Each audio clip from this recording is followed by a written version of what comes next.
telling. So.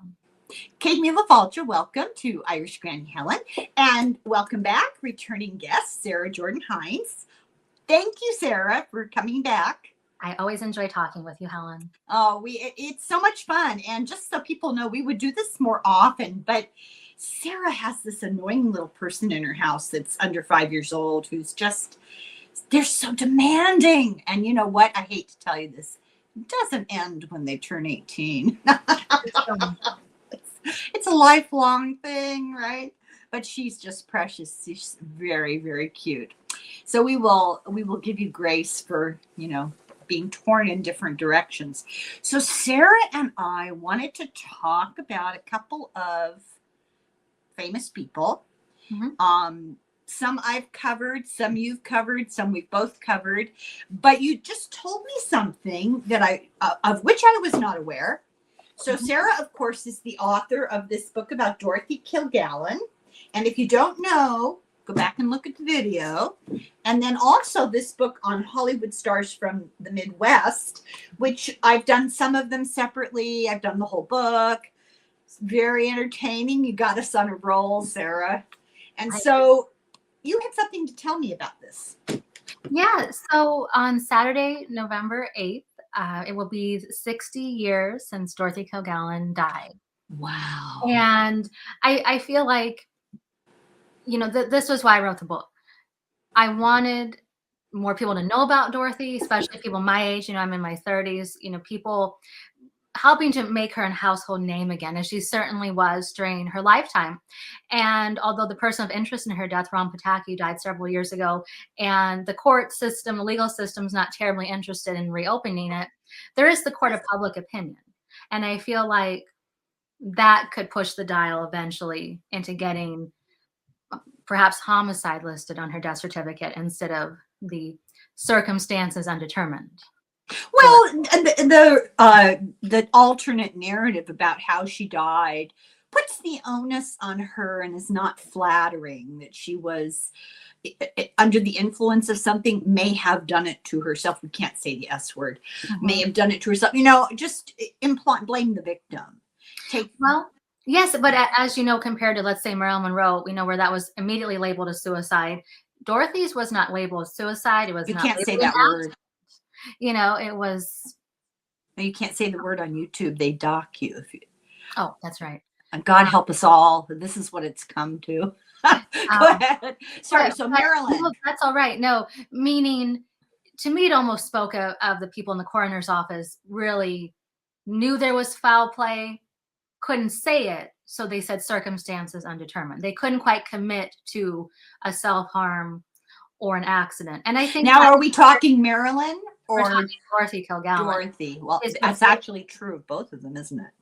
Well, but at least with Dorothy, it left kind of the window open of another alternative, where Marilyn was, they had the squad, right? The S squad of who.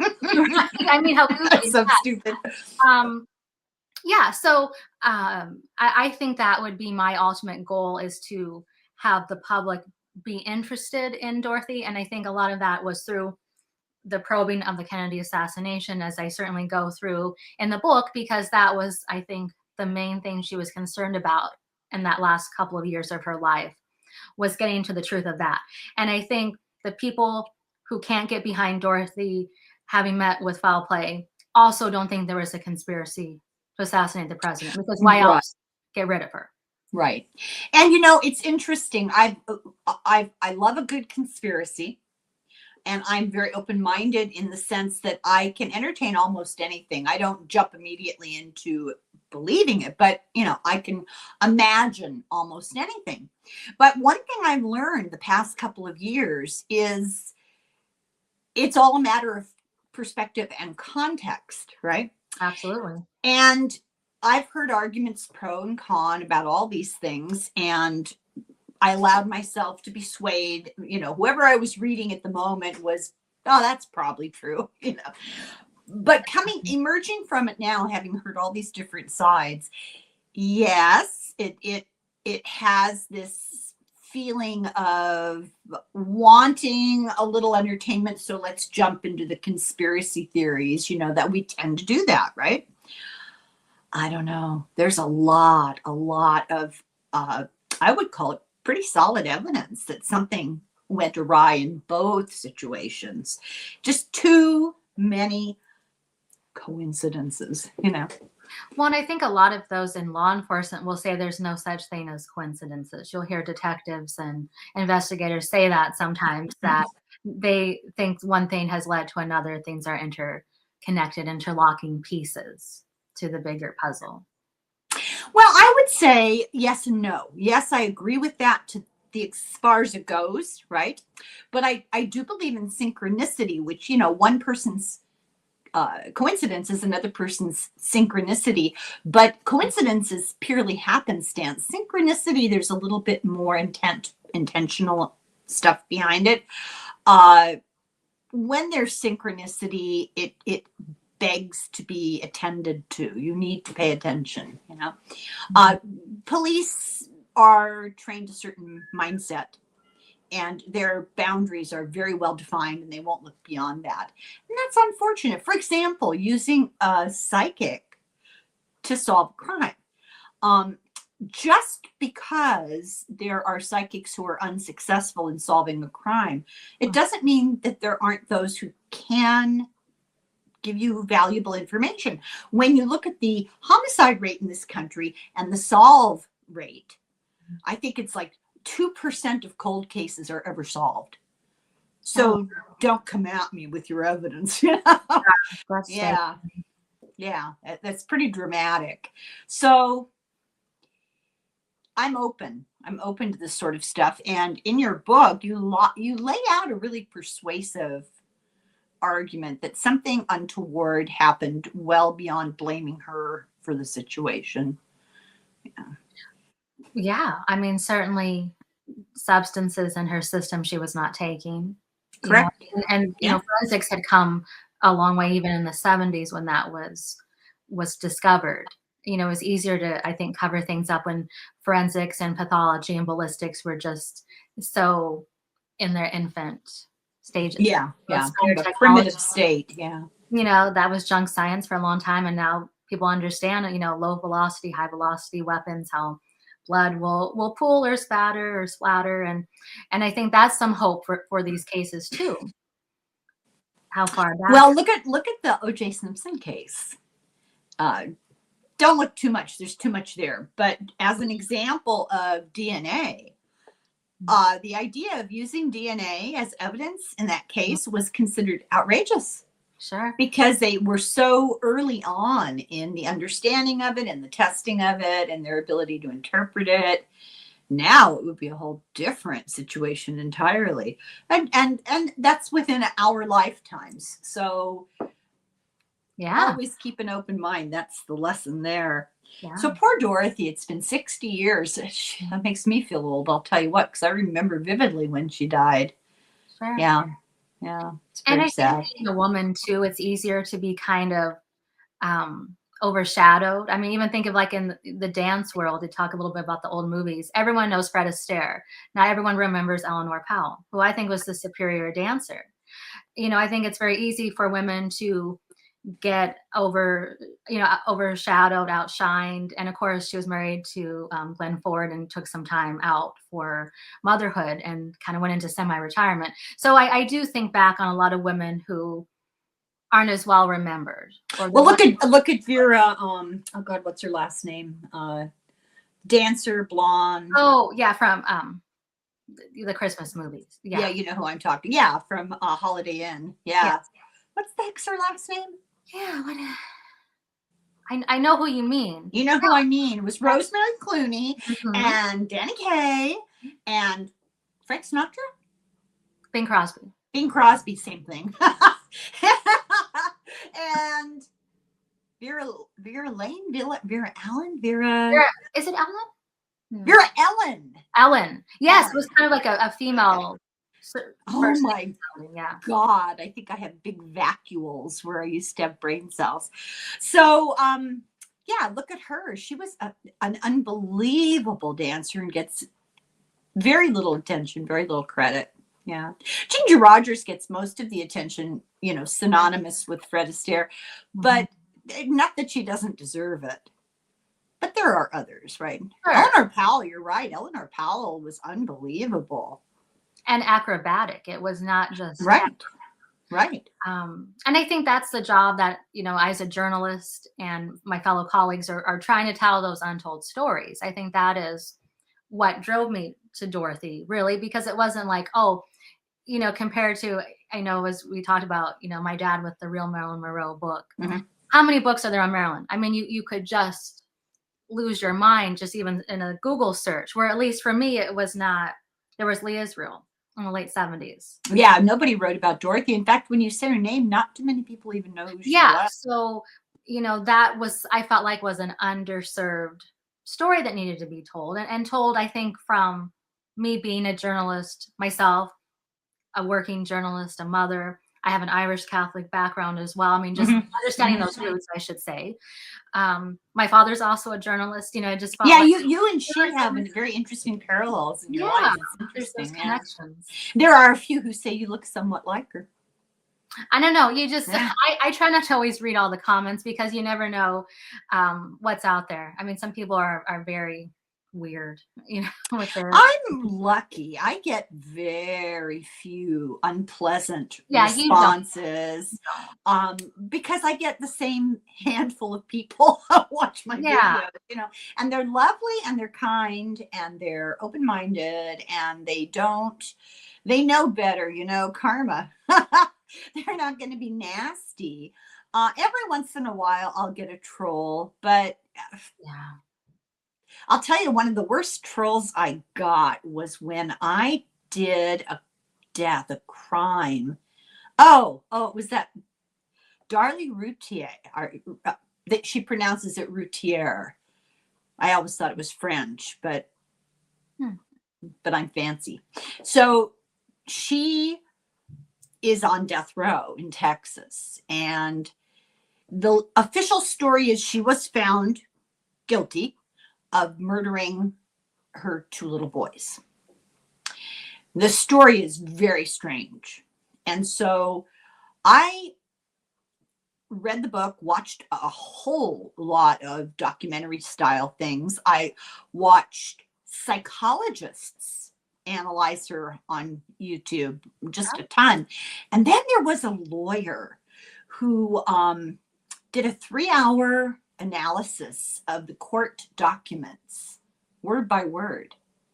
And I took notes. I mean, I had a stack of notes. So I put together this presentation. I got an incredible amount of pushback. And what I discovered is that there are certain crime cases that have avid followers and people who are armchair detectives.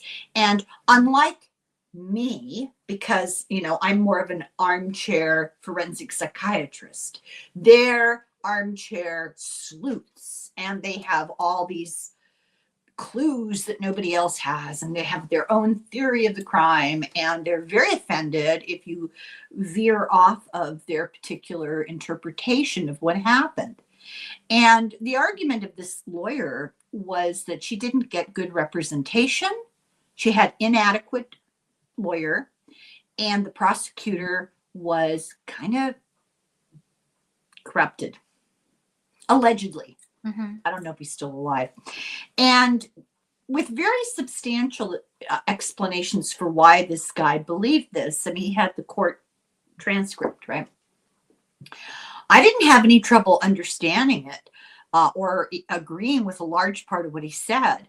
And I had collated all these different sources. So I had conflicting information, people who disagreed. Anyway, long story short, those are the kind of people who feel compelled to become aggressive.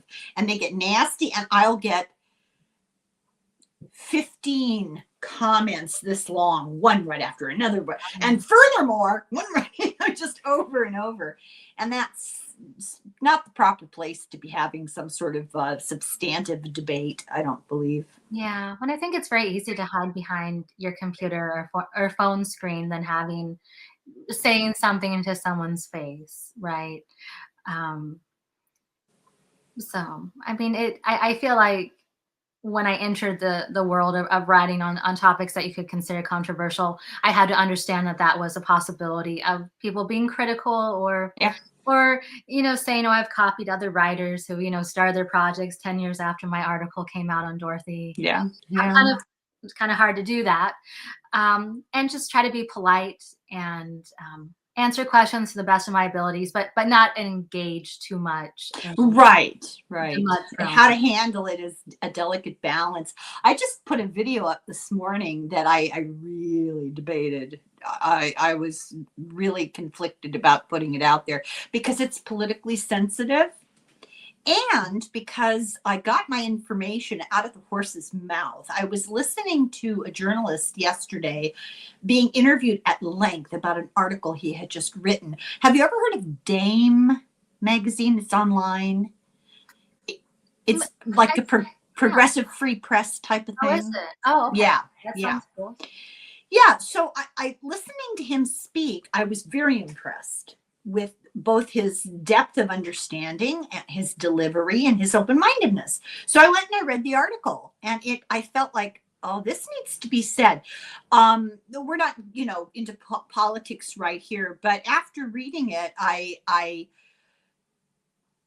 debated with myself because I am not an investigative journalist. So what I did was I paraphrased what he had to say. I heavily used his organization of his thoughts, but I totally rewrote what he said, presenting it in my words, but in his order. But I gave him credit at the beginning and at the end, and I apologized, and it's an homage, because he was so right on. There's no better way to say it, what he said. So it's a delicate balance. I guess if you're a professional journalist, there are rules against doing that. Is that correct? Against what you were doing the video? I wasn't sure what against. Well, I was paraphrasing and synopsizing, and I used his order of thought that he presented in his argument, but I reworded everything he said, but the facts were the same. Yeah. And I know them to be true because I read enough to know that it's true.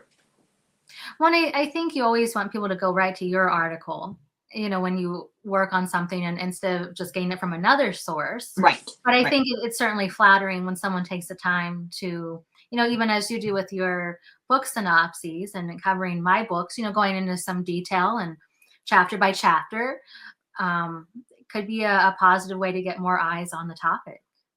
Well, thank you. And I've heard from people that some people are sight impaired and don't have the funds to subscribe to an audio service. And this is their access to things they ordinarily would not have access to. So when I doubt myself, I think it does serve a purpose. However, with this particular journalist, I was very careful to give him full credit both at the beginning and end, and recommend everybody go read his thing, So, I mean, you always want the eyes on your work, not of course another news station taking it or running with it. Speaking of unexplained deaths, do you want to talk about, who do you want to talk about next? We have two other people to talk about. Well, I know we spoke about Natalie Wood, and that's even a case where just in the last few pages of my book on Dorothy, I bring that case up because I feel like this is someone everyone knew. These are high-profile players, and for decades, this is an excellent book. Everyone go buy that book. It's wonderful. I got this book at Thrift Books, and I don't want to lie, but if I remember correctly, I paid about $4 or $5 for it. And that author had released a book called Natasha. I want to say it was early 2000s. This is an updated, expanded version. Yeah, it's like everything. Yes, and I was kind of weird, I went right to the death chapter, right? So how I read that book is I read it in reverse. I started with the last chapter, and then I read the whole book, previous chapter, and then I ended with when she was born, and it was an interesting way of reading the narrative in reverse, because that was how I justified going right to the end, is I'll catch up. And I thought, well, why don't I just go back a chapter, go back a chapter. That's interesting. I've never done Let that. me ask you something. I noticed that both her mother and her grandmother claimed to be Romanovs. And Natalie's mom, I think, had definitely some eccentricities that were hard on the family. And She was unwell. attention seeking, living vicariously through Natalie. Mm-hmm. She had a lot of people don't remember Olga, the older half sister. She had kind of an everyday regular person life, and then Lana, the younger sister, and you could tell, very painfully tell, that it was all about Natalie. And then of course you have to think about how that would make the other family members feel, and then of course all the pressure put on Natalie, who was the primary breadwinner in a preschool. Yeah. Family relationships are strange for everybody, I think. That one. Family dynamics can be a real problem, but I do believe I'm Cam. Let me go get my my certificate of psychiatry here.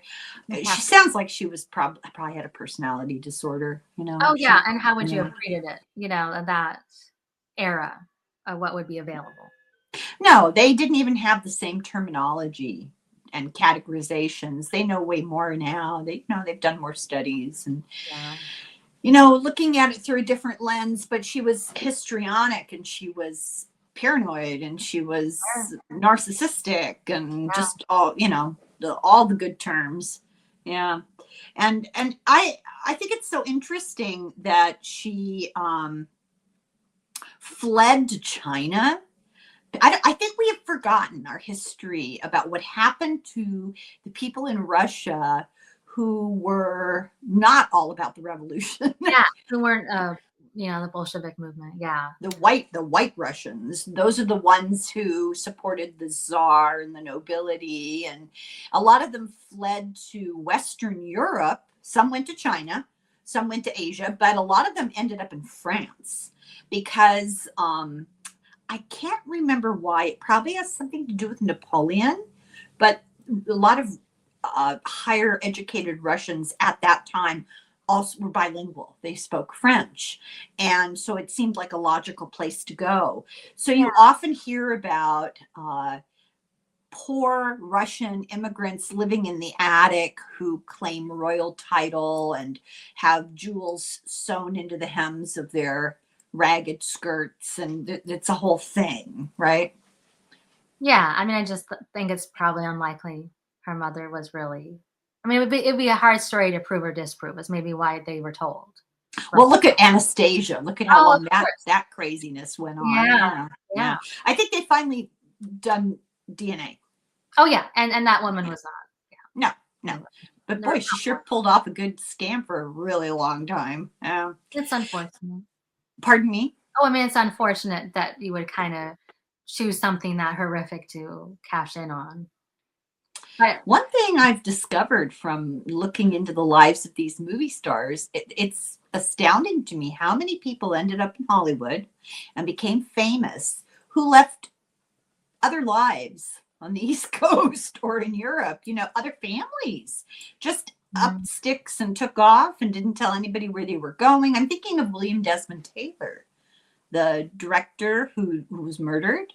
He left a wife and child on the East Coast and came to the West Coast, started over after quite a number of adventures. And his first wife and child went to the movies one day and saw him because he did some bit parts before he became a director. Oh, there's your dad. Yeah. It's astounding. But he had other issues. So let's see. What do you want to talk about, Natalie? Where do you want to start? I think her death is interesting. Now, of course, her whole life is. Don't get me wrong. This was an incredible woman, and I think that is why. Helen, I know we talked about kind of conspiracy theories, and I think there's a kind of sometimes an automatic negative connotation to that word, right? Oh, I don't believe in this, don't believe in that. Yeah, I was kind of trying to say that. I do my own research. I don't take advice from scientists, right? Where I'm kind of a mindset where where some of my conspiracy feelings and beliefs go to are suspicious deaths, high profile deaths, where there's more to that story. John F. Mhm. Kennedy, Dorothy Kilgallen, Marilyn, Robert Mhm. Kennedy, Martin Luther King. And I think Natalie Wood, absolutely. And sometimes I feel like the people who aren't conspiracy driven like a very simple narrative. They're not necessarily always the deepest of thinkers. Well, you know what they say? They say that people who are raised in a patriarchal kind of hierarchical environment. So this could be really strict parents where the father dominates, or it can be a strong religious background. Those are all kind of patriarchal and hierarchical. That it does things to your actual neuroanatomy and neurochemistry. And it predisposes you as an adult to, amongst other things, plenty of other things we could talk about, but most pertinently, you do not like uncertainty. Yeah. And I kind of like it. I mean, I still watch the old Unsolved Mysteries with Robert Stone. Oh, I right? love a mystery. I mean, I like to know where things are that I've misplaced. Don't get me wrong. Like, that drives me nuts. Oh, you mean like my earring earlier? Oh my God. Yes, I like, I mean, closure is good. Don't get me wrong. But I think even my husband, Andy, who's also a writer and interested in a lot of cerebral topics, I love just to kind of be like, well, let's debate, let's analyze, let's dig, let's probe, let's see it from another perspective. I think that's kind of fun. Honestly. Yeah, me too. Yeah. I'm drawn to that. And so I think a lot of people maybe get into true crime because they like well, that doesn't really make sense. Or could he have been there? Or, the door was locked. Well, how do we now know how you can lock a door from the inside and still get out? Or, looking at it deeper than, oh, someone just, got killed or died or whatever. Yeah. It's one thing, nothing more to say. Here's an example, and we all know true crime is really popular. Yeah. There's 60 million true crime podcasts and television shows and books, right? It's a thing, a big thing, and it's popular because people do like the challenge of trying to figure it out. People like a puzzle and a challenge. Perfect example of true crime gone absolutely onto steroids is the disappearance of Maura Murray. Oh, I remember you doing that. Yeah. That story is, and let's just acknowledge these are people's lives and it's not just a story. But in the context of the podcasts and the shows and the books, that story just went insane. And they had her running away to Canada, and they had her climbing a mountain to do herself in. And they had alternative stories that her boyfriend at West Point got on a plane, flew to it was New Hampshire, flew to New Hampshire, did away with her, and flew back all in the same day. I mean, just nutty things. I may interrupt. Is this the lady that the car was abandoned? Like, the bus driver had stopped, and she said, "Oh, I'm fine." She was just a kid. She was 21. Yeah, but there were complexities, right? Wasn't there kind of some stuff also going on personally that was a little volatile? She had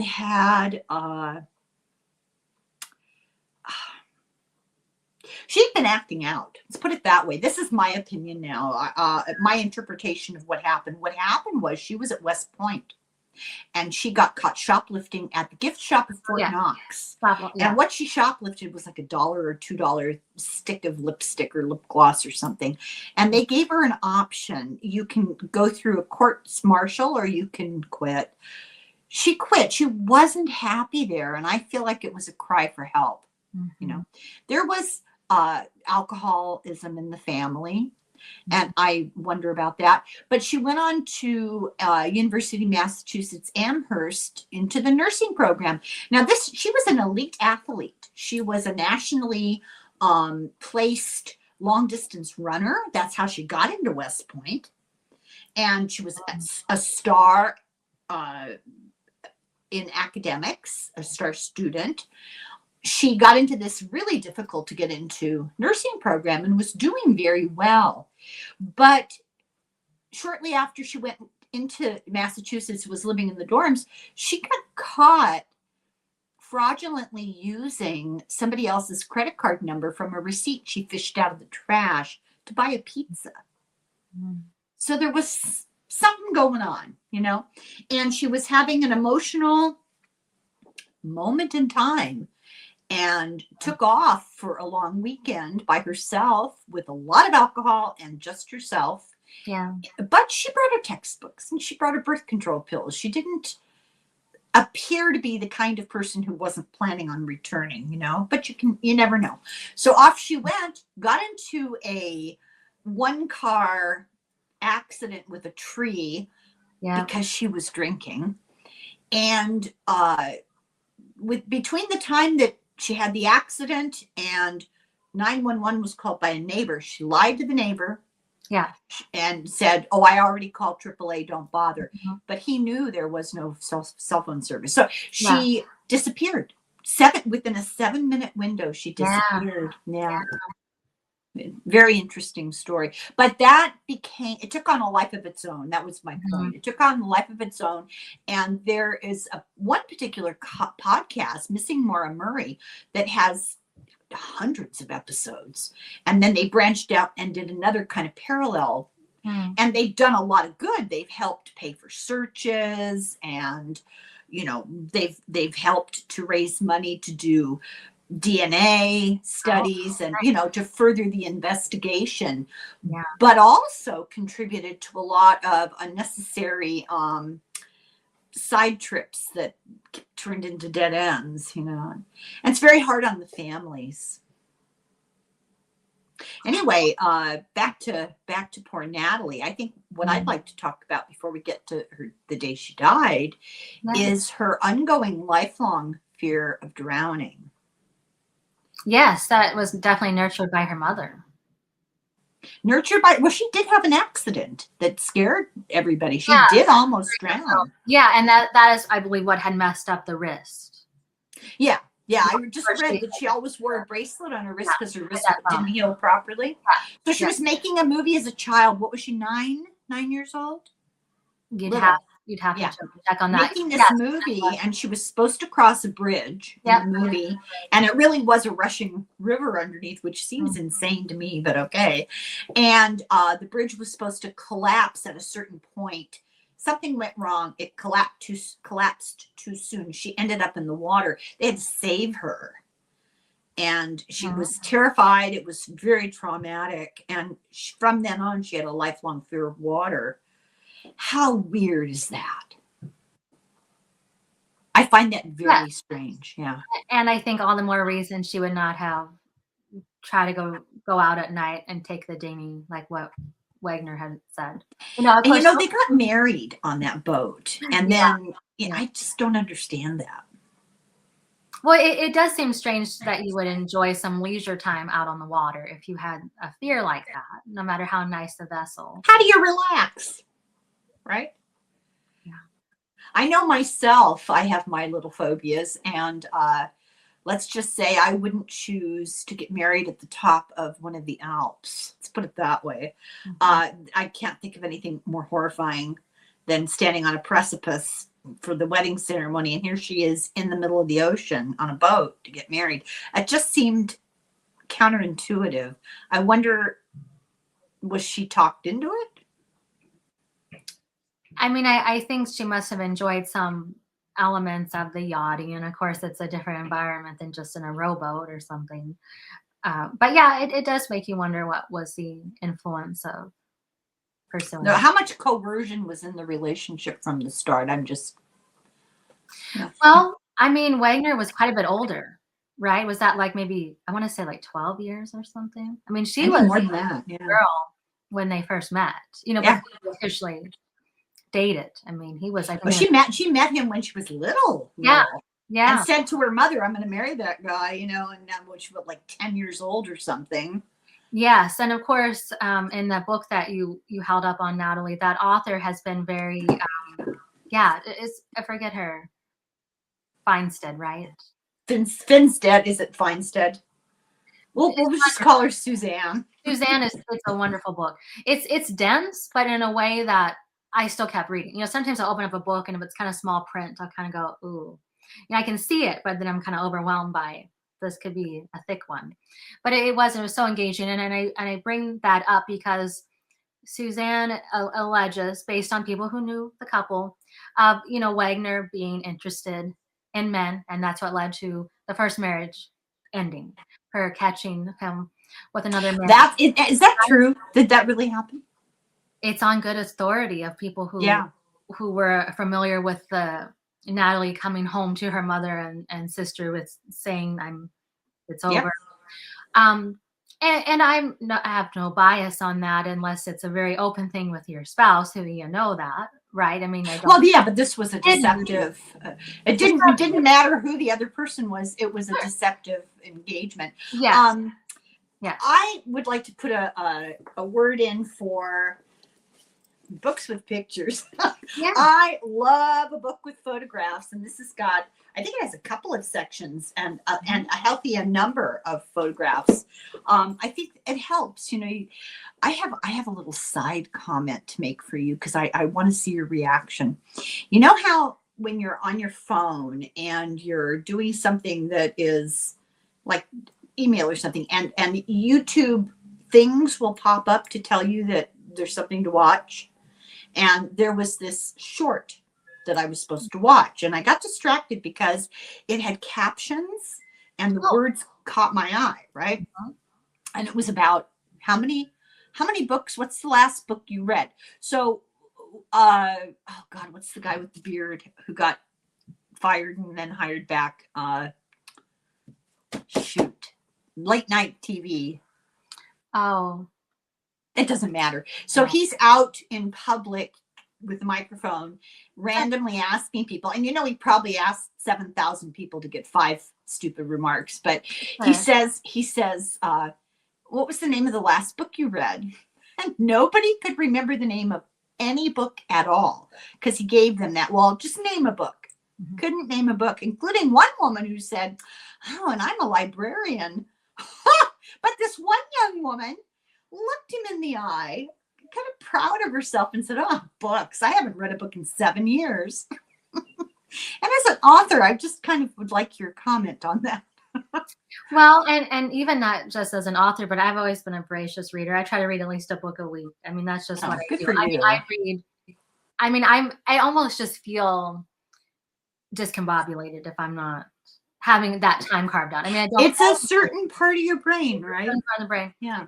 It doesn't have to be something super, super highbrow. I just think it even improves the quality of your writing when you're always reading and new turns of phrase, new words, different perspectives. So I think whether you write professionally or not, you are kind of shortchanging yourself when you're proud to say you haven't read a book in 7 years. I was just gobsmacked. I wanted to see the horror on your face. So she had this terrible accident, and it caused her lifelong trauma. Mm-hmm. And so let's talk about what happened to her. You're the expert, so I'll let you lead this. Okay. Well, I think I've just been so interested all of my life in it. And I remember, a few years ago when the case was reopened and they dropped the accident from the death certificate, it's now drowning and other undetermined unexplained. Yeah. And I was literally just getting ready for work one morning to go to the newspaper. Sometimes I'd start my day just scrolling. I had to do something to kind of wake myself up, just reading. Yeah, the shock of the news it gets the adrenaline going, right? Yeah. And I remember, again, with my husband, I love talking to these things with him, but he's not as interested in like, well, we don't really know for sure. We weren't there, and I'm like, oh, that's no fun. Oh, please. And I thought, okay, this is hopeful because I think it's finally showing that the story doesn't make sense. And some of that got reopened was kind of what you would call the ear witnesses who heard. Yeah. And the thing I wanted to pick up on, I know we're jumping a little bit on the night she died, Thanksgiving weekend of 1981, where that ear witness said she heard a man saying, "We're coming," like in the plural. And that just always hung in the back of my mind a little bit because I don't know if that's just kind of a generic, oh, we're doing this, we're hanging out, where you just mean I'm just singularly coming. So was Wagner implying he had told someone else? That's what I think could be interesting to probe deeper. And if I was in law enforcement, because did that imply other people knew what was going on who have sat on this? Yeah. Oh, you're not asking me. That's a rhetorical Well, question. I But mean, I yes. didn't know if that was a figurative, "We're coming, there's more than one person on the boat, we'll get you," Mhm. or if it was just the one person who witnessed something. I just had always wondered if, the sea captain and Christopher Walken had been a little more involved. Don't know. I just thought the "we" implied if they don't know yet, they will. We are all coming. And instead, we know what happened. Wagner appears all hot, sweaty, disheveled, saying she's missing, and so is the dinghy. And I think that makes sense that the other men did not see her go overboard, but I think it was, like, I'll be back in a moment and you hear all this banging around and I come back with a black eye. Well, maybe you didn't see what happened off camera, but you can certainly imply there was some kind of disturbance. Yeah. Like, they kind Yeah. of chose not to think too much deeper, especially Walken. I've never been really impressed with. He heard nothing and saw nothing. Yeah. You're a lot younger than I am, but neither one of us was born yesterday. Well, and again, when you go back to those ear witnesses who were docked nearby on their fancy yachts, and they were all kind of out having, fun and whatever they were doing out there, they heard voices and Mhm. commotion, but Mhm. Walken, who's on board, doesn't. They heard cries for help that went on for a couple hours, right? And that's alleged, but of course, I think that went a long way, and Suzanne's book, I think, went a long way in getting that case reopened, because it all of a sudden presents a perspective on this didn't just she didn't just slip, fall, and no one noticed. She didn't fall and hit her head and drown. I don't think so. And I remember when this was kind of brought back up, in the last few years, that forensics has come such a long way. When Natalie's body was recovered, separate from the dinghy, just wearing that nightgown, socks, the coat on over, how you'd dress if you were going back to the mainland, right, as a movie star. Right, and bruises all over you. Bruises, that's what I was going to say. And originally it was implied, Catalina Island, it's coastal, it's rugged, right, it's a different terrain than tropical, that it was just the sea that bounced She got her. banged up against trying to get into the boat again, trying to climb into it, is what they Kind said. of, yeah, and even just, I think, being out with rocks and just just things that your body could come into contact with, right? And I think that they can now determine if something happens before your death or posthumously, Correct. how marks can get on your body. And I think, and here's the question: if Wagner did beat her up, but there was a physical confrontation, the statute of limitations has long since expired on a domestic assault. So the police must feel like there isn't one for murder. There's nothing else that's been floated of wasn't she took her own life, or accidents now gone. So what is that implying? I guess why to still keep trying to probe on this case and get Wagner to talk? Why do they still want to investigate it or want to open it up again? Yeah, because I think pressure got put on them. The pressure, and I think seeing that it was a domestic situation, I don't think it was premeditated, but I think having Walken on board, making that film brainstorm together, perhaps having an affair, I think it was kind of a perfect storm of a lot of tensions on board. And we know that. We know the night before this all happened, Natalie had gone back to the mainland with I don't know why his name escapes me, who was the captain of the captain. Yeah. And that's one great thing in Suzanne's book is she really outlines the restaurants and the bar and witnesses seeing them at dinner or the night before, of her wanting to get off of that boat. Natalie's daughter, Natasha Gregson Wagner, wrote a really good, I think it's called More Than Love, memoir a few years ago. She's very much defending of Wagner, which I think is interesting and makes you wonder a little bit there. But it's very honest about all of the drinking and the partying. She did not want her mother to go that weekend. She had just this very bad feeling, to go back to that psychic thing. She just was like very ominous of going out. And you can see by the people who saw them throughout the weekend that there was drinking. Tension. There was tension. Enough so that now she's leaving and coming back. It doesn't surprise me that she would stand beside her father, because it doesn't matter how old you are. You're always a child in relationship to your parents. You're always their child. And there are sort of atavistic emotional needs that come to the surface in relating to your parents, no matter your age. And I think she'd lost her mother. Mm-hmm. He's all she had left. And I don't think it matters if you're 12 or 42. I think a lot of that does influence, it informs your emotional behavior in relationship to your parent who's still around. Doesn't surprise me at all. You see it in many, many cases. Look at the Michael Peterson case, the staircase, where, you do see it. So I feel sorry for her. What a horrible position to be in. Yeah. I mean, and that book, it was certainly very honest about the fallout of, Wagner is her stepfather. Richard Gregson is her birth father. Right. But it was decided to raise the children of this younger sister, Courtney, and then Kate Wagner from a previous marriage of Wagner, that they kind of decided to keep the girls together. Mm-hmm. Mm-hmm. But I thought, even though she reaches the conclusion it was a tragic accident, I felt like her book still had a lot of value in the context that we would not have being in the family. Yeah. Of, Jill St. John comes on the scene very quickly. She's a bit of a cold fish, even by Natasha's admission. Oh, really? No mother figure. Interesting. No real mother figure. A lot of stuff in storage. They would just go visit storage lockers to go through Natalie's stuff. Just being very lost and not very well guided. So I do recommend people reading all the books out there on Natalie, because everyone brings in a different perspective. The sisters can have a different vibe. Daughters, the biographers, the sea captain, talking about, kind of being intimidated by Wagner. There is. Yes, I've heard him. Yes. Where you start again coming up with a conspiracy of, you take some of this, you take some of that, and you're painting a picture of Wagner wanting to control the narrative. Lana was blackballed. She couldn't get a job in the entertainment industry. I didn't know that. Yeah, the sea. Why do I keep calling him the sea captain? I'm so sorry. He actually lived with Wagner for, I want to say, a few weeks or a few months. He would not let him leave. Okay, that's normal. And well, and then thinking Walken just very conveniently doesn't know anything.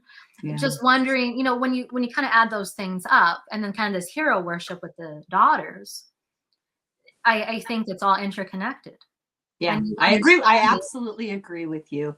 So what do you think? Do you think that this will ever be resolved adequately?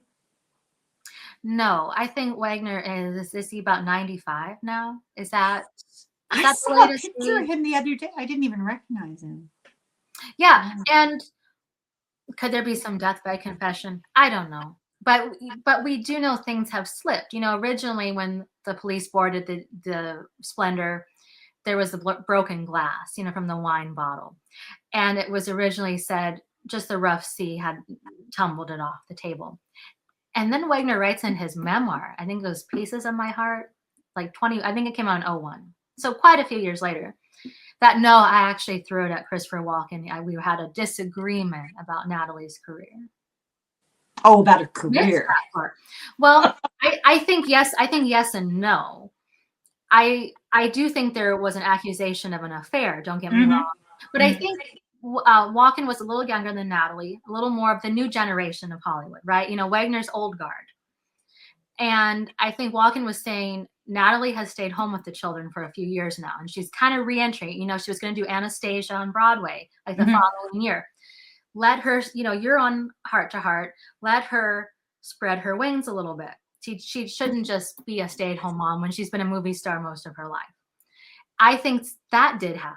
I don't doubt that for a second, that he felt threatened by this guy coming into his home, essentially saying that he didn't agree with how things were being handled. So I think that, and I do think there were then further about, you're just trying to, my wife, that was said. But I don't doubt there was also kind of maybe trying to stand up for her a little bit, but then look at how it evolved to, I didn't hear anything, didn't see anything. Now I know they've been drinking, but there's something he sat on deliberately. They just want, And I have no problem imagining that there's only room for one movie star in the family, you know, and there's pushback. I don't doubt that. And I think Natalie enjoyed, I mean, I find it very relatable. You don't want to have children you're never seen. I mean, you obviously want to be well balanced. There was a nanny too, I'm pretty sure, in the situation. Oh, of course, yeah. Well, you don't do it all by yourself when you have the money. But I think Natalie, my point is, Why would you? Natalie was taking on more roles as the 70s were ending into the 80s. You know, that was unusual. Look at all the movie stars that we've talked about and that I've covered on my channel that it just had zero relationship with their very young children because they had to make a choice. They were not given by the studios. They weren't given the option to be in and out of motherhood and performing, and there was no place where those two things could mix comfortably. So you had to make a choice. And Natalie, interesting, I think that she had her children at a time when you devoted your time to your children and that was the end of it. But her children became a little older and she stepped back into it at a time when women were giving more options. Sure. Yeah. Doing, again, stage, television. I think Cat on a Hot Tin Roof was a made-for-TV movie. Meaning, exploring some other mediums outside of just film.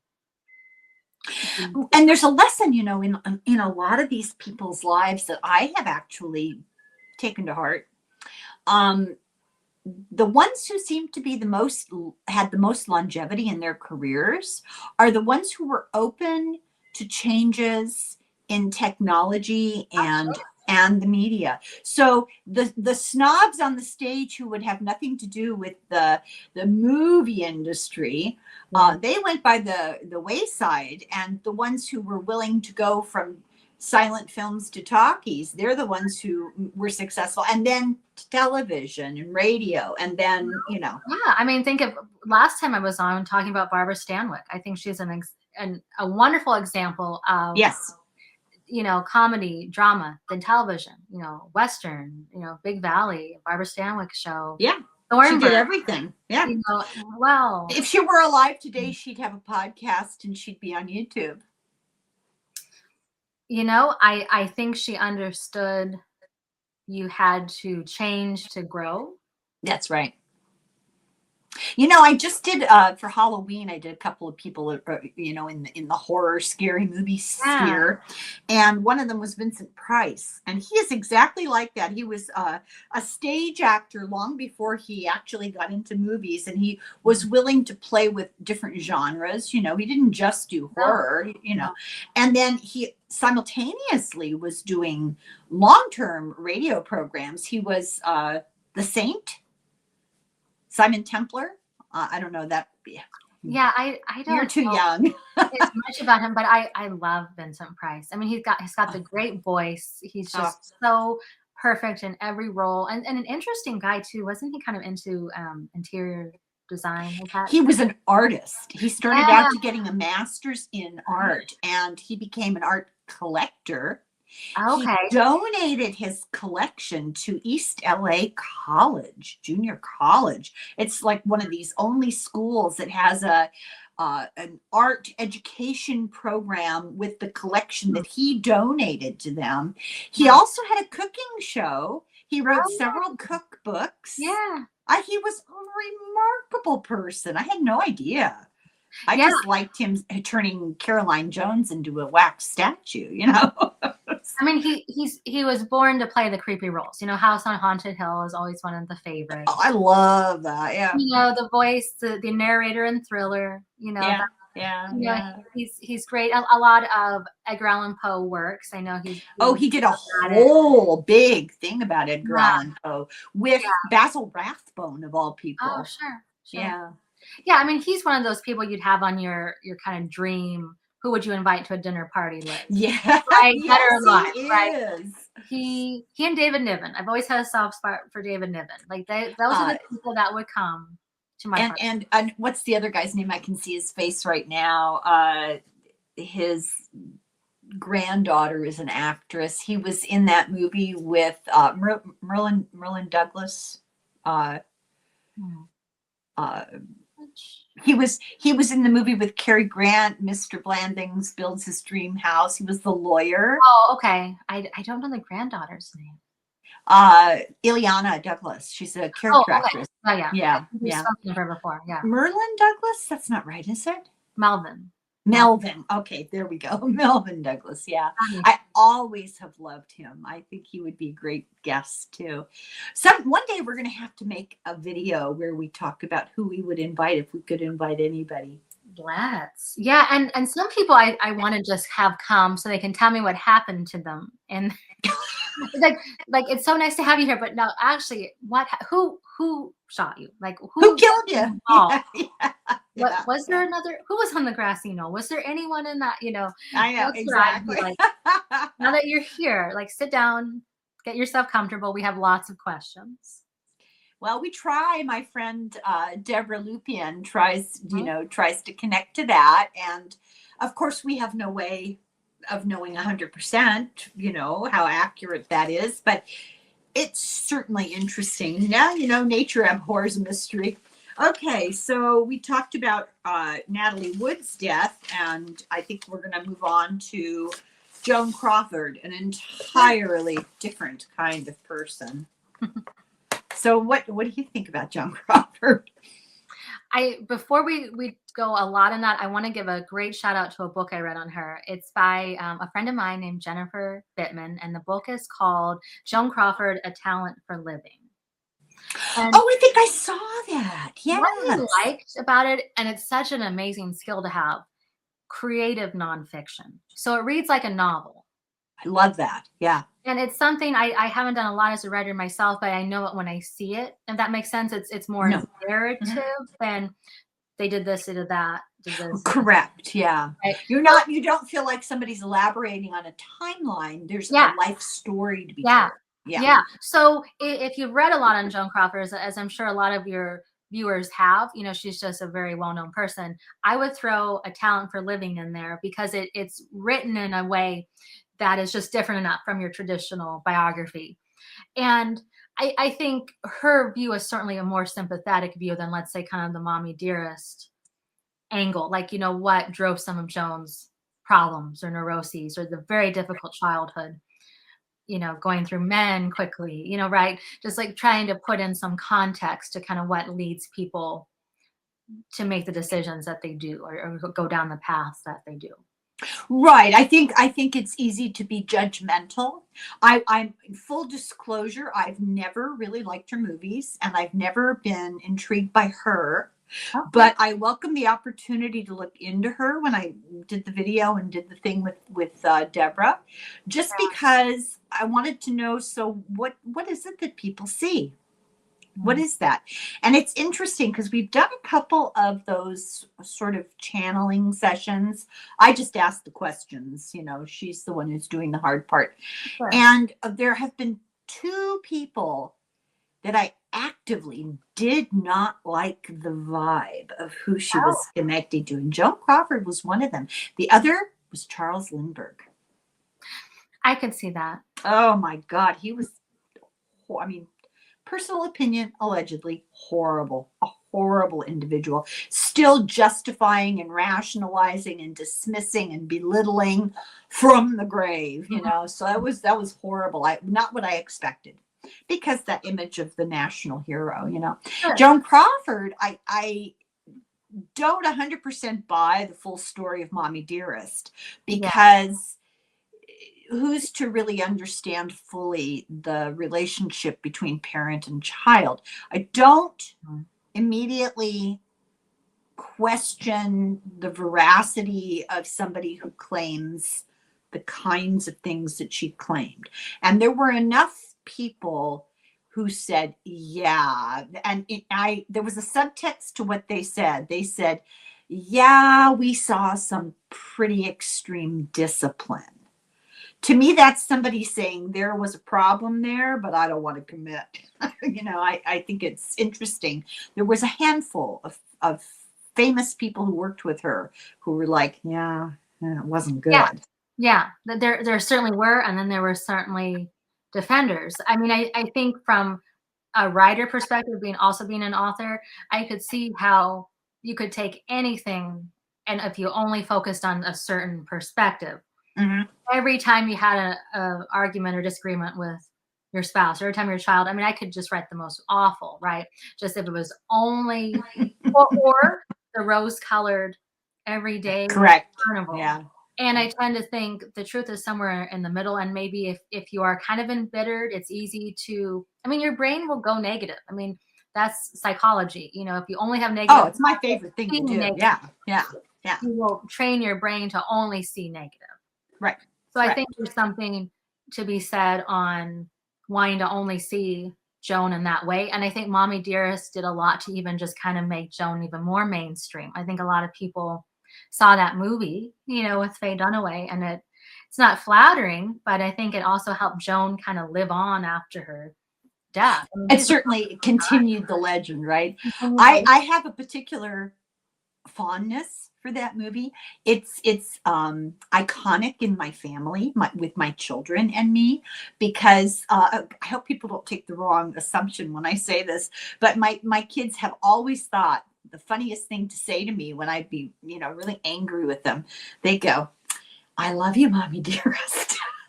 And it always broke the tension, or they remind me, no more wire wire hangers. hangers. And Yeah, those are like our mottos. I should have a coat of arms that says that, because they have reminded me of those comments so often. Um, I have a lot of compassion for her daughter. There was something bizarre going on. Now, Deborah and I asked, what was it with the name changes? You have a daughter, you change your name. First, you name her after yourself, and then you name uh-huh. her something Yeah, different.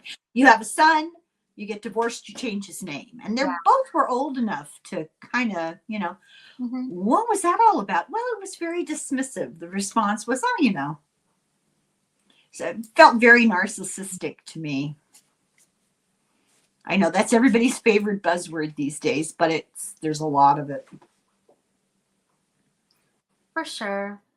I mean, I think for a lot of us who like kind of the golden age, there's Mhm. always been a bit of that rivalry between Joan Crawford and Betty Davis. Like you almost have to take a side, right? And so I just want to say in full disclosure, I'm definitely Team Betty, and we're taking a side. I don't think you have to though. I don't think you have to. You can't you can't if you like one, you can't like the other. Like Hedda and Llewellyn. Oh, no, no. And I And don't care enough. I I'm think you not can invested.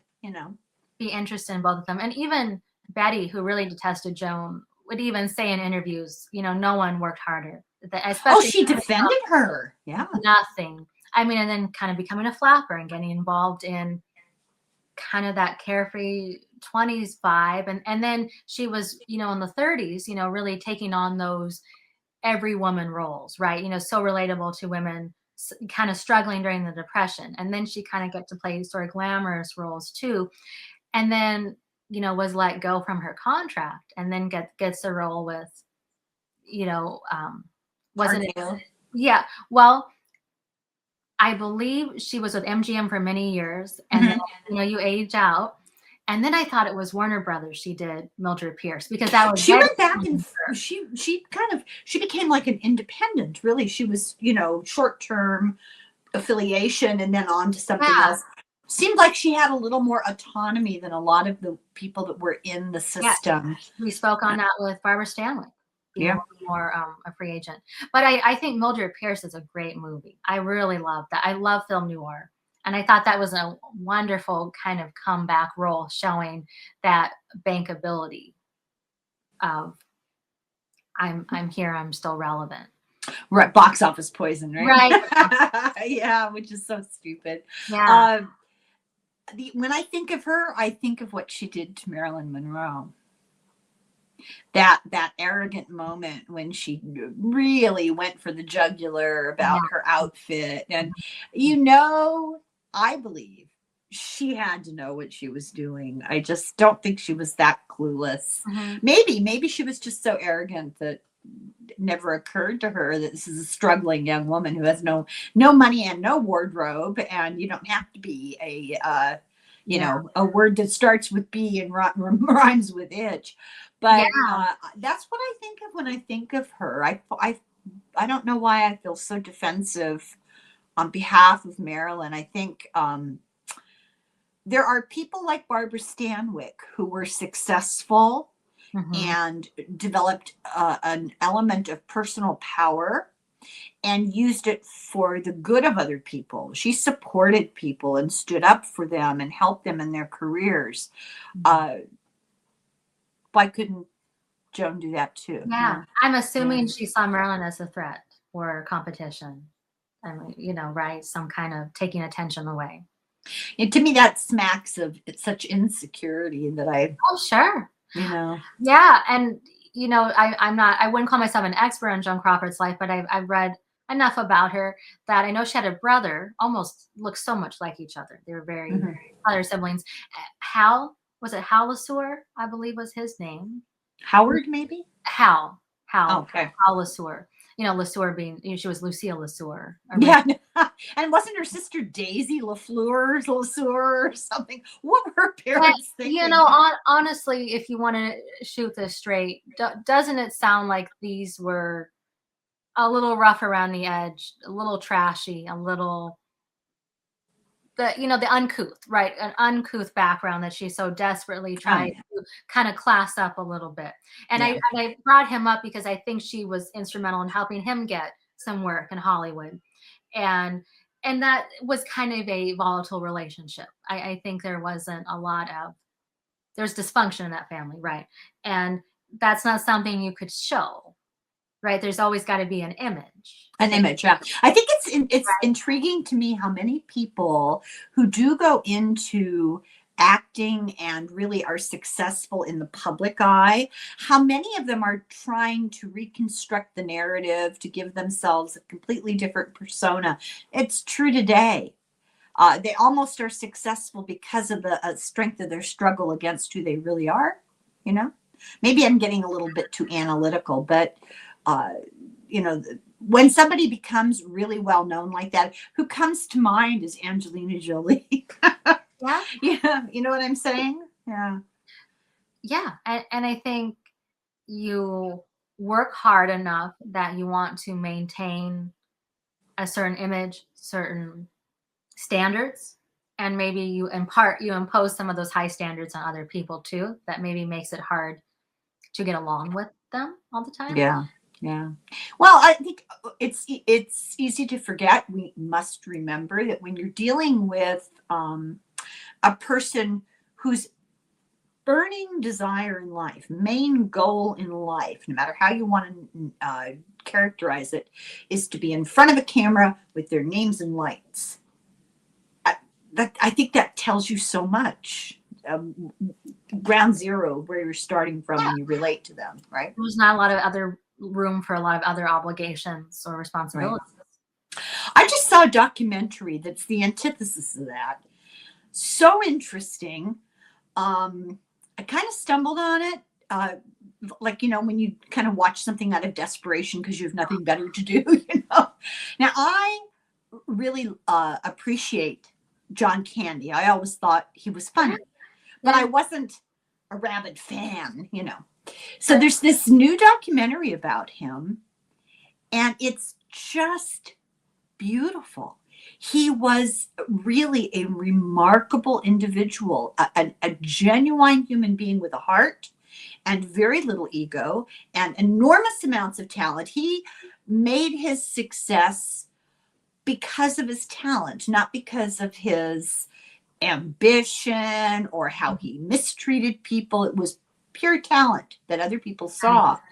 And, he had a stable marriage and he would spend a lot of time with his children. He bought a farm and spent as much time as he could with his children and wasn't into external appearances. It wasn't about the car and the house and the clothes and the jewelry. He was most beloved and respected by people who knew him for his treatment of people. Yeah, I do need to see that. I've heard about it. Yeah, Really good. Yeah. he was always so funny. I mean, he's definitely an icon of comedy. I mean, he's hard to top for Yeah. sure. Just an icon. And he started out not, that wasn't his big burning goal, was to become famous. I think that's significant. People Yeah, encouraged him, when you're really good at this, you really should do this. And he was like, yeah, oh, I don't know, Yeah. It's very good documentary. I strongly recommend it. yeah. No, it's on the watch list. On the list, do you have anything else good on your list? I'm kind of between things. I just finished the John Wayne Gacy, The Devil in Disguise, Okay. and I almost didn't watch it because I feel like, well, I know everything about John Wayne Gacy. What can they tell me, right? It's actually well done because they do something different in this documentary. Each episode is named after a victim or two. And they show it from the perspective of the families of the victims and the victims themselves. They go back in time, how they met Gacy, how he pulled them into his web, what happened to the family when this kid disappeared. It humanizes the people that he killed instead of glorifying this wackadoodle. Yeah, no, I think that's a really laudable way to tell a story like that. The same with the recent big thing in Idaho, Brian Koberger. Denise and I just finished recording. I haven't put it all out there. We just finished recording a couple of videos about that. And I read this book about it that came out very early on in the investigation. They had caught him, but not much had happened yet. Yeah. But there's several documentaries, but there's one documentary, and of course I can't remember exactly the name of it, but it features the perspective of the friends and the family, the roommates, the kids across the street who found their bodies, the fraternity and sorority friends, and extended family. And it humanizes them. There's far too much out there about, the parties and the noise complaints. And come on, these were kids in college at what has been called the best party school in Idaho. Okay. What do you think they would be doing? Right? Yeah. No, I think perspectives are important because, and even how a story is told, is it first person, third person, are we putting in other, because you're going, even with, when I read fiction, it's interesting. Like, I love cozy mysteries. I'm a big cozy reader. I like first person the best because it feels more intimate. Now, is cozy just a sort of an adjective for you, or is there a specific series? It's a genre. It's a thing. Cozy mysteries. Like what? Murder, She Wrote is my big thing. So they're still doing the TV show? They're still doing the books. There's been over 60 books published. I've never even seen the show. That are individual. I love Angela Lansbury, so that's how I got into it. But my point in bringing up the cozies is it's about the atmospherics. So they're not going to be super heavy on graphic violence or anything graphic. They're fairly like PG, but what keeps me going is you're building a relationship and interest with the main character who's kind of telling the story. That's why I want to read more books in the series. So is that like Agatha Christie, maybe? I mean, that was like Miss Marple was what they modeled, and Jessica Fletcher on. So I think there's some roots in that. Oh, okay. But then if you only are reading in a first person, there's other people going on. So your narrator is only telling the story from when they're in the room, right? So I think it makes for kind of an intimate reading atmosphere that I like, and you feel like you're there on the farm, or you're seeing the leaves changing, or feeling like you're on the lake or whatever. But the other perspectives you're going to miss. And it's maybe not as important in a fictional murder mystery that you're missing other perspectives, but in real life, I think perspectives are important. Back with Joan Crawford, people who worked with her or knew her or only knew her casually, commenting on things they would not have witnessed. Correct. Get a full story. Or context. I think context is so important. Of when did you see a behavior? When did you encounter this? Or, and I think that's what makes it so valuable to bring in all those different perspectives to then go then and tell the story. Like that's what I think I try to do as a writer, no matter what I'm writing about, trying to make sure I'm hitting things from different perspectives and enriching the story with that information that only someone could bring to the table or someone else wouldn't know anything about. I think that's all important. So what would be an example of another set of books that qualify as cozy mysteries? Because I've never heard that term before. You haven't, and for someone who likes history, and I write fictional stories that are kind of more sci-fi speculative, I read so much that's cozy. So I don't always write what I'm reading. But so a lot of what it is, and it will be the amateur sleuth who's not trained in law enforcement. She just stumbles, usually a she, stumbles upon in her little town, or there's a murder. Usually in the first book, she's going to be accused. Then she'll develop a rapport with law enforcement that then they'll bring her in a little bit on cases or doing some stuff covertly on her own, interviewing witnesses. I like when stories are set in maybe a certain region where you get what I call the atmospherics. You know, like you feel like you're there during the snowstorm, or everyone's stuck together, or there's a murder at the fall festival and they find a body in the hayloft, and like you feel like you're there, you're kind of a fly on the wall. I like that feeling when I'm reading. And sometimes they're familiar characters. If you're reading books that have multiples in the series, Lauren Berenson's one of my favorite authors. Her Melanie Travis mysteries, she's been writing for 30 years. And I've read them all, like I binge them. When they take place in the dog show world, and the character raises standard poodles, I would never have had an interest in that. But now I love the books. So it was kind of fun to expose myself to something I don't have any interest in raising dogs or dog shows, but I like following the character around to these and how she interviews people or learning about how to groom a poodle, right? I mean, that was kind of fun to open myself up to something I wouldn't have thought I'd find. Right. And now, like 35 books later, I'm hooked, You know what that is? That's a direct thread to something my daughter was talking to me about the other day. She was saying, "How do you know that, Mom?" Because it was a crossword puzzle clue. Oh. And she goes, "How do you know that?" And I said, "Well, I don't know. I just read weird things." That's what you're talking about. So you're going to email me a couple of suggestions so that I can get into it too. Have you ever heard of the Miss Read books? Miss Read, READ. Oh, it sounds familiar. Those are cozy books, but they're not mysteries. So the premise is they start out, I think it's been a long time since I've read them, and I read all of them, but once you've read them, they start out, if not in World War II, immediately after World War II in England. So there's a particular socioeconomic thing going on for most people. And she is a single woman, which was, a big deal, who is a school teacher. And she gets this job in a 2-room schoolhouse in a country village in England. And there's really not much to tell you. It's not like there's a lot of action. It's more like she's a social worker. She gets kids in her class whom she recognizes have issues at home.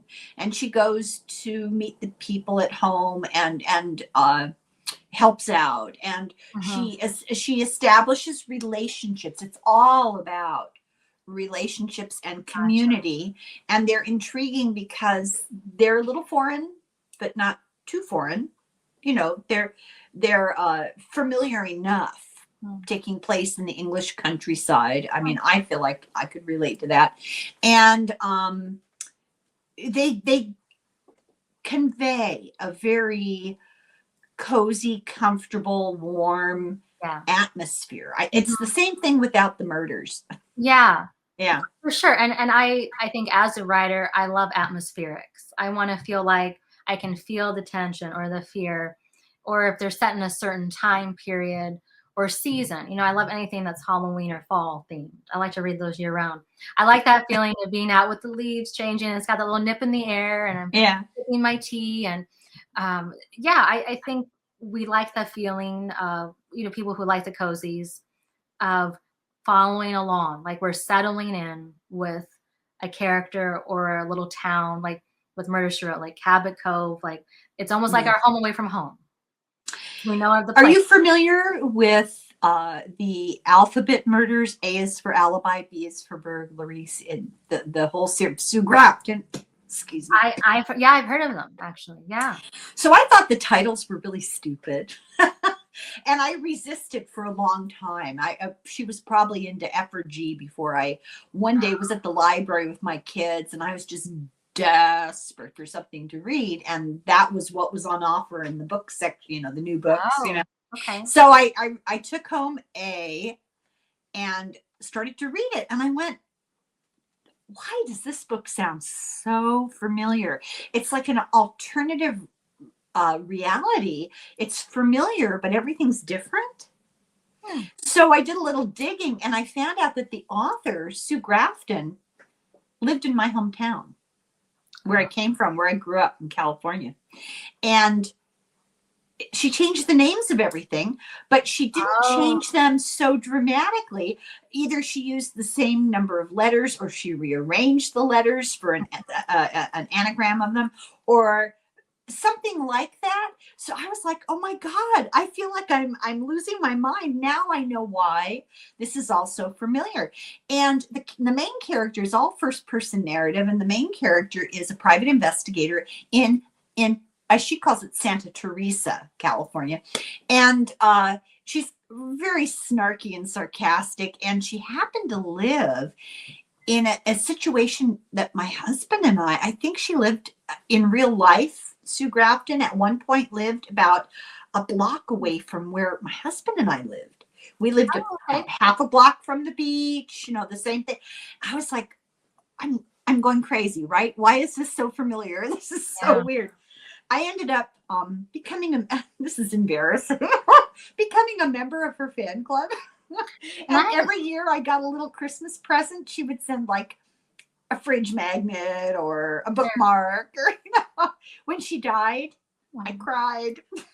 But I think it's fun when you had kind of a bias, and then you picked it up and you read it and you enjoyed it, and then it opened up something else that you wouldn't have known about, whether it's cozies or anything else. I think that's wonderful when you can kind of take yourself out of a worldview, open yourself up, learn something, experience something. And the Melanie Travis books that Lauren writes are set in Connecticut. And I feel like sometimes I'm like, as she's describing, like, oh, I know what that route's like because I've driven it with our character many times. It's great when you can identify something. Yeah. I mean, it's a good feeling. And I feel like there's so much darkness in the world that sometimes the cozies feel like that little comfort. So, Sarah, can you name a book? What are you reading? Well, I'm reading a cozy series. The main character's name is Liz, as in Amaryllis. It's named. I love that. And Liz McCrimmon, and they're called the Scottish Emporium series. They're set in rural Maine, but it's a very Scottish, heavy, like ancestry. Mm-hmm. And the town is called Moose Took a Look, all one word. Mm-hmm. It came out in kind of the I'd say maybe 2005 to 2015. And I'm just kind of binging them right now. So I'm about to start The Scotty Barked at Midnight. And they're always kind of punny, like kilt. The word kilt will be in a lot of the names, like kilt dead instead of kilt. Oh, okay. Cozies are often punny. That's another thing I would say, often punny titles. Yeah. And something often cats, dogs, pets can play a big role too, either in the sleuthing or just, in those characters. So The Corpse Wore Tartan, I just read that one. Bagpipes, Brides, and Homicides. That's where our main character gets married. So I'm reading that series. But I, also try to do seasonal, like I was doing kind of Halloween. Are you familiar with Alexander McCall Smith? I don't think I've read any of those. Oh, you're in for a treat. Yeah, he wrote kind of parallel series. And sometimes they intersect, but a lot of times they don't. And the characters are all kind of eccentric. In one of the series, the main character is a little boy. And you would think, very funny, but very what's the maybe poignant about the relationships between people without being obvious about it. You know, it'll hit your heartstrings and it's funny and kind of snarky, and then you go, oh, yeah, great books, really, really good. He also wrote a series about a woman who has a detective agency in, oh, I can't remember, was it Kenya? Somewhere in Africa, the ladies detective agency, and I just didn't connect with her the way I did with this little boy, which is really weird because I'm not all that fond of little boys, but it just a whole different vibe to it, right? And both of them very successful. He's quite successful, quite well known. So I'm reading a really tough book right now, and I can't really talk about it much on YouTube because everything in it is a word you can't say. But I'm reading Virginia Giuffre's book, Nobody's Child. Oh, okay, yeah. Oh, And, you know, she has recently died. She's yes, the one who was instigated the whole Epstein revelations. I'm really digging into that one. Yeah. It is an excellent book. And if you think you know about that situation, you don't know a fraction of it. Oh, I'm sure. It's just mind-boggling. Really a good book. I highly recommend it. I'm dying to talk about it on my channel. I can't see a way around it because it's just, yeah. The standards of what's okay to talk about have become very narrow, and it's difficult. So I don't know what to do about it. Well, I think, are we done? I think we've covered a lot of good material. The saddest part of Joan Crawford's life was when she gave her little dog away 4 days before she died. It broke my heart. I thought that was very sad. Yeah, I don't think she had a lot of people around her at the end. Didn't seem like. Well, she had a friend she gave the dog to because she knew she wasn't doing well. And I think that's love, because that's hard to do. I don't know if you've ever bonded with a pet, but that's really hard to do. So I will say she was more human than I gave her credit for. Well, I mean, I think we all want to be liked and accepted. And I think it was, she had been out with Rosalind Russell. There was a photo of them taken, you know, that looked, I guess to her standards, she just didn't like how it was all looking, you know, age-wise, appearance. Well, she didn't look like she was 20. Is that what you're saying? Yeah. I have to say, not to be mean, I think she was so beautiful in those early years, but sometimes just the makeup applying got a little thick there at the end, you know, almost a caricature. The brows, especially, because she was just absolutely gorgeous in her 30s and 40s movies, you know, really, really, truly was. And I think you wonder what motivates some dramatic differences or shifts in what you're wearing and putting on your face. You know, that makes people get stuck in the past. You see that often. You see older women who are still wearing the Mamie Eisenhower bangs, and you know, the really short ones, right? Oh yeah. I see that in my friends, you know, that are my age, and they still think it's Woodstock. You know, I think that's normal. You know, you like what you like. You develop your tastes young, and yeah. But I'm not going to be running around in one of those outfits where it's a crop top and tight exercise pants, and they're the same color. You know what I'm talking about? The outfits that are so popular now. Oh, okay. Yeah, I find them singularly lacking in imagination. It's more like a uniform than But of course, I'm a real purveyor of fashion sense here. So. Okay, enough of this nonsense. This has been so much fun. We could talk all day. Yeah, it always is. And the little one cooperated. I think she's just upstairs running around and. Oh, is she awake? Play kitchen, and she just loves Dalmatians. She's really into the 101 Dalmatians.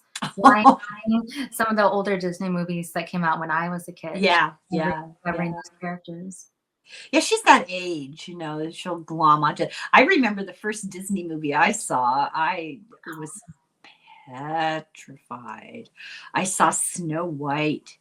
I was probably about 4. Oh, And the witch. I had nightmares all night long. I'll never forget it. I'm just still traumatized. Pardon? how people, I mean, just, I think it just shows those, again, what we were talking about, perspectives, you know, might be tamed by today's standards, or someone was really entertained by it. And, but for you, it was really impactfully a negative. Well, I was experience. 4. Yeah. You know. Well, and it made an impression. Yeah, it did make an impression. It's kind of weird, the things you remember from your childhood. Yeah. And why you remember them. Yeah. Yeah. Trauma. It's all about the trauma. Sarah. It's all trauma all the time. Okay. Yeah. So I'm glad we did this, and I don't know who we might cook up next. Yeah. I'll be thinking. Oh, that doesn't sound good. It won't be Jeffrey Dahmer, I promise. No, absolutely. I always just love talking to you, and I really appreciate you taking the time. Absolutely. It's always a pleasure. And I hope people enjoyed it. And if people have somebody they'd like us to dig into their background and talk about, I'm open to that. Yeah. I may not agree, but I'm open to You're open. I like suggestions. that. You're open. Yeah. So thank you, everybody. Slánga foil. Slánja.